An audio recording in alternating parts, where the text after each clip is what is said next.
27 दिसंबर को कला वेदिका जबलपुर में प्रतिष्ठित कथा लेखिका कवित्री डॉक्टर गायत्री तिवारी की स्मृति में पाथेय साहित्य कला अकादमी के द्वारा आयोजित गायत्री कथा सम्मान 2025 से इंजीनियर स्मिता माथुर को सम्मानित किया जाएगा। यह जानकारी पत्रकार वार्ता को संबोधित करते हुए पाथेय साहित्य कला अकादमी के महासचिव राजेश पाठक प्रवीण ने दी। वहीं मिली जानकारी के अनुसार डॉक्टर गायत्री तिवारी ने साहित्य की विविध विधाओं में सृजन किया। उनकी कहानी कोबरा को मध्य प्रदेश शासन सांस्कृतिक विभाग ने पुरस्कृत भी किया था।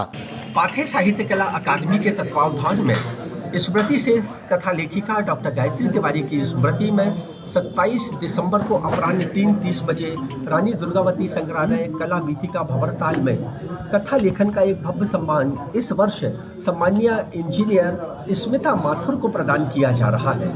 डॉक्टर गायत्री तिवारी ने स्त्री विमर्श पर, नारी जागरण पर जो सृजन किया, उनके सृजन में सामाजिक दिशाबोध के साथ महिलाओं के उन्नयन की बात रही और कुछ इस तरह की ही बातें इंजीनियर स्मिता माथुर के 5 कथा संग्रहों में हम सबके सामने प्रस्तुत हुई हैं। तो इंजीनियर स्मिता माथुर जो सेवानिवृत्त इंजीनियर है, कथा लेखिका है, विचारक है, चिंतक है और इसी क्रम में सम्मानीय डॉक्टर गायत्री तिवारी सुमित्र और प्रतिवर्ष पाथेय साहित्य कला अकादमी उनकी स्मृति में ये सम्मान देकर सृजन के क्षेत्र में अपना एक विशिष्ट योगदान समर्पित कर रही है।